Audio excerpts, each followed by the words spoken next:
Good morning.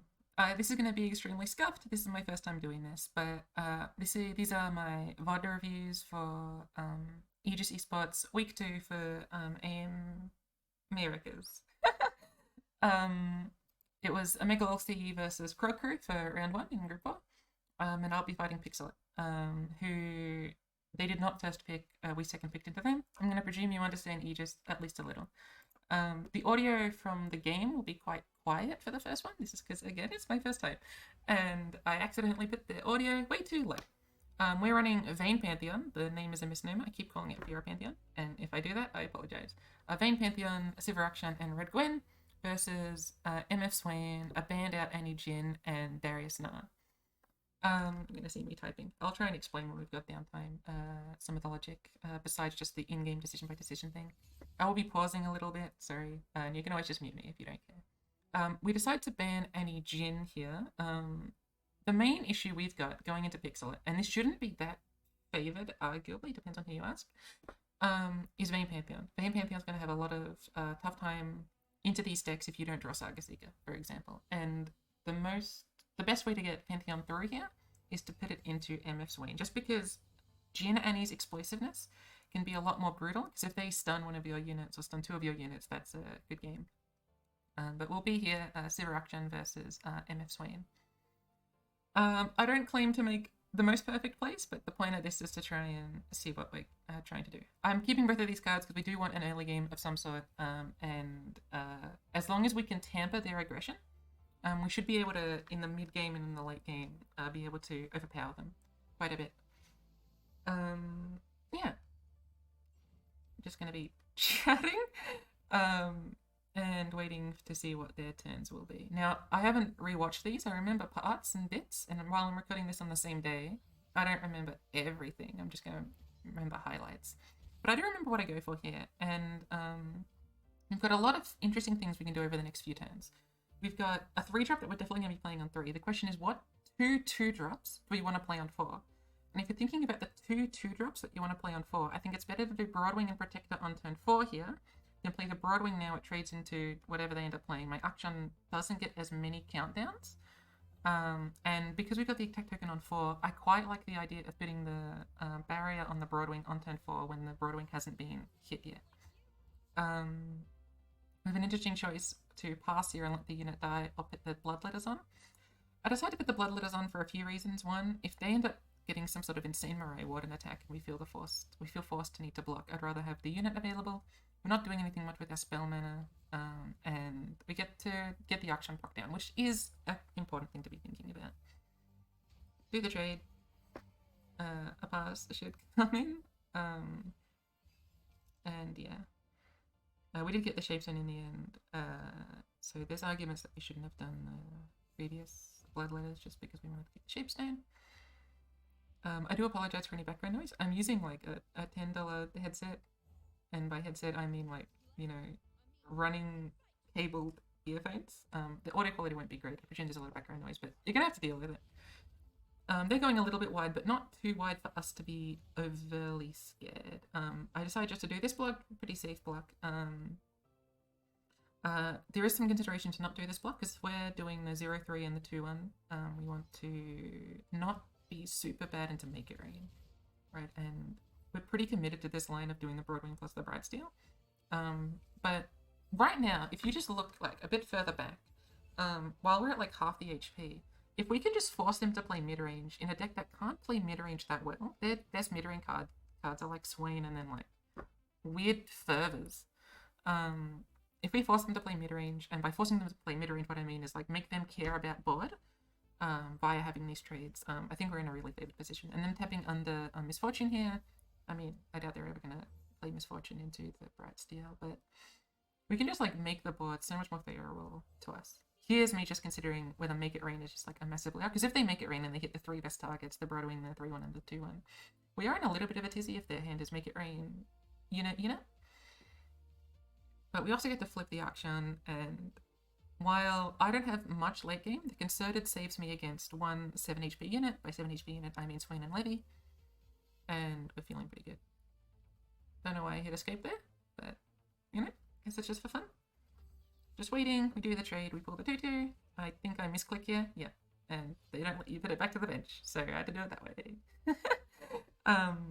But yeah, the trade. I think they end up blocking into 3-1 and playing Make It Rain here from memory, and the Make It Rain doesn't hit. Oh no, they flock. That's right. I kept thinking this was Make It Rain. This is flock. Now I can't ascertain whether this is their best flock. I do think they could have found better flocks in the future, but depending on what their hand was, there was reasons why this flock could have been better. Maybe they've got like a lot of go wide and they feel the need to put me down to like 5 HP or something, and they see some sort of method to that madness. Nonetheless, we do the trade, stuff goes through. Of this predict, which we'll definitely be taking, we're looking for some sort of big mid-range unit. So that's Zalani, that's Bruiser, that's Siva. There's arguments for also taking Concerted because we don't need to block that much considering we've got the 3/3, right? Like, we're not too scared about being aggroed, so we just play the 3/3, we'll be able to trade into most things. And here we have the option of Zalani. From memory, I end up playing Skip because we can't Zalani next turn, and I think we've got enough draws to justify that we're just going to be playing the 3/3 next turn and keeping up Shaped, and there's many reasons why we can't do it. Quicksand's fine as a top deck, but in this position we're looking pretty favourable. They play Swain, they're going to end up concerting the Swain because the Swain is leveled, and while there's a lot of awkward, there's a little bit of like awkward trading they have to do, it's not the worst trading in the world. And provided they don't have another Swain or another Levy, we should feel pretty happy in this position. I think we just do our trades like this. There are arguments to play around Make It Rain, but my thinking is if that one of their last 3 cards is a Make It Rain, I'm pretty happily playing Shapestone to beat Make It Rain, quote unquote, get the landmark tick down once more, and I feel pretty good about ourselves. The Siva top deck is really good, and you can see I sort of just instantly play it. There's very few things that make the Siva top deck feel bad. Again, Make It Rain is decent, but we've been talking about Make It Rain for 3 turns now, and they've not had it. Especially since they didn't have it on that flock turn, which would have been a much better play than flock. And because Siva is flipped, we can definitely do a Broadwing, like, quick attack strike, right? Like, combine the 2 best keywords. Not doing the draw here is an interesting play. I get why, like, they don't want to be smogged down. It just really depends on if their hand can justify just doing this. And then because I'm getting the free trade, I'm not entirely sure that that was the correct line. But nonetheless, we do the attack. I don't remember if they block or not. This is definitely wrong if this is their block. Because they should always block the most HP. They're not threatening any sort of health. Okay, I didn't remember that they did this. They definitely should have blocked the 6/4 to block 2 extra damage if they're going to block at all. And then we see the Make It Rain, which they didn't get off the Kroger, which means this must have been in their hand. So they did it instead of, I guess they wanted to develop the unit to have an extra blocker, but I'm not entirely sure that that was the correct play from the enemy gamer. From memory here, they play Swain. And my thinking was that the only, okay, they don't play Swain immediately. My thinking was that the only hands I lose to, I remember this turn. I'm pretty sure I play Shaped to just pop the landmark now. Because I was scared of something. It must have been Swain into Make It Rain. And I thought I may as well get Concerted at Focus. I don't entirely remember though. But they do have the Swain, and I'm just sitting here thinking, okay, am I dead if the Swain hits me? And I'm thinking no, because I've got Quicksand. And now the question becomes, whatever their last card is, how do I win? If it's Make It Rain, do I still win? The answer is yes, because I rally on this. They stun the 2/1, they kill the 2/1, they stun the Siva, and they pop like the barrier. I just Quicksand the Swain, and then I just win through sheer numbers of Quicksands and 2/1s and stuff. I'm just spending my time making sure that everything is correct. And while I think they did play misplays in terms of Make It Rain timing, maybe the Kroger should have killed the unit because it was going to trade into the Broadwing anyway. I think from our perspective, we played pretty perfectly. And while I might have to think about, again, the Shaped Stone's merit, I don't think we were getting any more value from doing it the next turn. And I think I prefer the idea of developing our units this turn by recommitting the Shapestone to level up the unit and winning. And here, from memory, they just pause for like a long time, thinking about maybe their only outs. I don't remember what their last card was. And then we just win, right? Like we develop the 5/2s and we win. I will skip through this a little bit. Can I skip like a second with an arrow key? I cannot. I'll just like drag it slowly and surely. I play the 5/2, I play the 2/1, I play the 5/2, I play the 2/1, and this is just game. Yeah. I should have reordered the auction landmark. Get the landmark. Yay. It doesn't matter. And we'll be going into game 2. Which is going to be Pantheon into, from memory, it's the MF Swain. And I say from memory, I know exactly how this game goes, and it is memorable for some reason, as you will see shortly. So when we're thinking about Pantheon versus MF Swain, the main thing we're looking for is the Saga Seeker. Because it's important not only for like having a big unit reasons, but also just for like sort of tempo-y esque reasons. If your hand ends up being something like Broadwing into the protege, it's okay, but it's not great. Especially if they end up going wide. Just having the extra unit on the board that continues getting stats is important, regardless of like it being big unit, it being your win condition. I hope that made sense. I feel like I just said a bunch of nothing. Here, in my opinion, we cut all of these cards. Most of our units are 3-drops. And so we're going to probably draw a 3-drop by the time that we can, but by the time we need to, so we just want to find a 2-drop or a 1-drop. So I'm pretty sure I just full cut. And they kept 3 cards. And this is not the best hand. So we do have the Broadwing into the protege. We do have a go. But their list is pretty aggressive, right? You can see they're running the rear guards.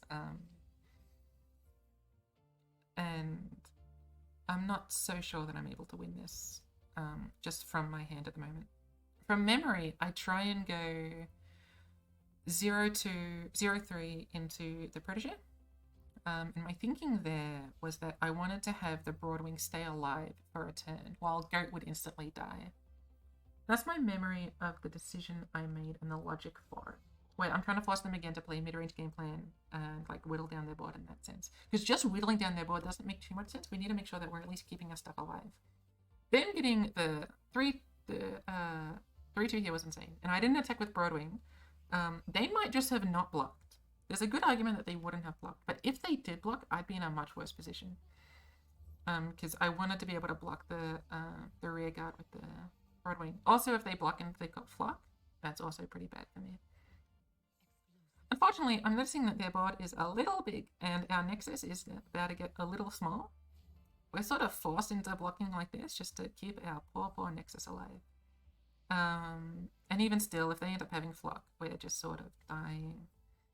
Could we have done differently? And my thinking to that question is no.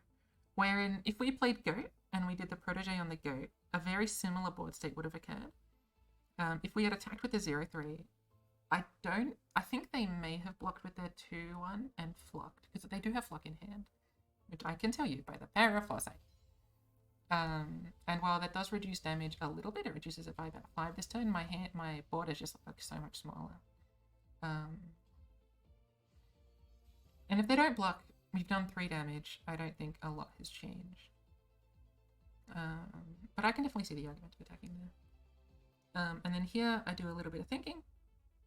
My memory of this turn is that we've got like, we can play 1 unit and then 1 4-mana, 1 2-mana thing. From memory I choose Vayne because it can trade twice, but first I attack. Just because I'm never killing MF here with anything. I may as well get an attack and see what they're going to do. If they end up like passing, I think I'm much more comfortable playing Vayne if that's the case. I will say I don't have much experience on the Vayne version of this deck. I have played maybe 2 games of it since the expansion. Aside not to Expanse's Protection, my thinking is that Expanse's Protection and Goat are like the exact same play. in terms of just keeping a unit around. I actually completely disagree with that. No, I do, because I need 2 units. I guess it's the same. No, expanses was correct, because at least I kill the 2-1. And I keep a unit on the field. So there would be at 1 less unit if I expand this protection. But I do think it doesn't matter either way, because if I expand this protection, they're still going 4 wide and I've got a unit. I've got just 1 unit on the field. No! Completely wrong. Expanses was definitely correct there.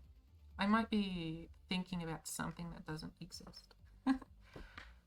But okay, if we expanses, they're only pushing 6 damage here. We block the Grenadier. And now I think if we expansed, we would have lost. I don't think there's a single way if we expand protection there that we would have won. We'd be at currently 1 HP, losing our units, I think. Because again, we'd only have 2 units on the field at this time. No, it didn't matter. It didn't matter, but it was the wrong play, and I know that in future now. And by know that in future now, I mean I'll pretend to know it in future and never remember. But this was it, and I mean from the turn 3 you saw that it was a bit doomed, but it was certainly bring backable. And expansive protection was almost certainly the right play. Yeah, and then we go into the final game, which you can see has half of our time left. And by half of our time left, I mean I kept this running, the recording running, while watching the stream. Because our games were streamed, not ours, Spidz's versus Pixelets, but Animal versus Epicat. And I think I just forgot to turn the recording off when I decided to alt-tab, so the last bit of this is just me listening to the stream. But Darius Na versus Pantheon Vayne. If I get the Saga Seeker on 1, I'm able to be a lot bigger than them, and then I can just run things like single and concerted to try and deal with their units. That being said, they do have the capacity to threaten quite a bit if they get an early Omen Hawk into some Overwhelm units and hit me with a Darius, hit me with a Battle Fury, for example. But we get the Saga Seeker on 1. I decided to play it on 1 instead of on 2 because I'm probably playing Jural on the dude. So I think Jural is a better play than Power Cascade early on because it's permanent stats, while Power Cascade's temporary stats, and the Jural doesn't matter too much. If I take this off, does it hide the thing? Have I just been doing, like, the worst thing someone can do? Yep, I get I just got rid of the thing. My apologies. I don't know how long it's been. Nonetheless, we do this trade. It feels pretty good. The next turn, they do, and I don't mean to be mean to Pixelet, but I do believe this is the worst play they could have done in this matchup, which is what they decide to do right here. Now, my understanding is that they didn't have 3 drops, or 2 drops, or 4 drops. And they thought that this might be the best use, that this oncoming, if we see it, this oncoming flash freeze, they might have thought this was the best value of this flash freeze. I completely disagree because they can use spell mana, but I was pretty surprised by this play, and just that lack of temper that they got. Like, I get to play Vayne, they don't, allows me to pretty much threaten a lot. Now they pass here again. They didn't have units, so that's why they thought about doing that, because like they're going to be banking the mana anyway. Right, they're banking the mana this turn, but I think you take the 3 damage and keep the card in your hand, especially against Demacia. Like the main reason Freljord will beat Demacia is because freezes beat stats, right? And it's the same with why Demacia might beat Demacia, because barrier beats stats, or big stats beat stats, right? All you need to think about against Demacia is how do you beat the concept of big stats, or go wide, depending on the form of Demacia, and for Freljord, it's use freezes. I decided to do this attack, try and put them in a position where I can kill them on the turn after. I think this attack's pretty fine. There's very few things that can punish me, especially since I've concerted in hand. The concept of like having big units doesn't really scare me that much. And based on how our hand looks, we can go for a pretty interesting go wide lethal, which I think is hilarious, because Pantheon's all about like going tall, maybe having 2 units with Challenger or Overwhelm, like the Camper and the Pantheon. So I just think it's really funny here that the method of lethal that we're going for is go wide. Troll Chant, again, is a very similar logic to the Flash Freeze. Is it correct? I doubt it, because you're only saving 2 HP here. You're not even saving the Omen Hop. But depending on their hand, they might have nothing but spells. But considering they have the Fallen Reckoner, I think it was a pretty not cromulent play. Here I'm just deciding what the most reliable method of lethal is, and I'm pretty sure my most reliable method of lethal is the Broadwing into the Shepherd into the next attack. I think here though, instead I think that, because I can do that next turn, the Broadwing into the Shepherd, what I decide to do is Gem plus Tumble. I either threaten a bunch of damage or kill their unit. If we kill their unit and they play the revived version of the unit, I don't really care that much. Like, I'm at 18 HP. If they spend 3 mana to summon an ephemeral, I am totally fine. And if we get the damage in, this helps us on our next swing, like, be even more threatening. So I really like this attack. They block. I really think that from this position, there's no chance that they can win. From memory, I just pass. I might end up playing a unit, but I think I play the Broadwing just to make sure that I've got the double challenger, but it doesn't matter. Play the Broadwing here to let you make a different decision next turn depending on unit mana, right? Like if you wanted to play Dural and we didn't play the Broadwing last turn, there's reasons. They play Nya. We don't really care from memory. I'm trying to make sure I'm always speaking because you can't hear the background noise. I hope in the future ones that I don't do that as much. I attack with Nya. We let Nya hit us. And yeah, that's sort of game, right? Like no matter what they do next turn, we feel pretty okay. They could have double freeze, they could have decisive maneuver freeze. Even still, that's a lot of cards from them. We can kill the Nah, we've got like, you know, inserted. We can tumble for a lethal even after they do these things. We can single. There's so much going on for us that it's very hard for us to lose. They end up, alright, we've also got Dural. End up doing a decisive maneuver from memory. But that's not even lethal because none of us is pushing 6 damage, so they have to do 2 pieces of interaction. And it's just game. So the main takeaways from this best of 3 is that in the match against Pixelet, the second one, I definitely should have played Expanse's Protection. It's probably more losing at the second flock, but I have to play to win, not play to not lose, right? And I think that was a pretty massive oversight. That didn't end up mattering because they had the misfortune, but with the power of hindsight, that's like so much a better play. In terms of the Sivir Action and this matchup, I don't think there's very much I could have done differently. And I think Pixelet, unfortunately, had awkward hands. Like, come on, if you're forced into doing Flash Freeze on 3, that must mean you've got an awkward hand. Passing on 4 of a pretty tempo or board-based deck is certainly an indication of a negative hand. Yeah. That was the game. And then I'm pretty sure I just alt-tab. Thank you for watching. Alright, I've got to turn it up. Hold on. I know how to turn this up. It's you that don't know how to turn it up.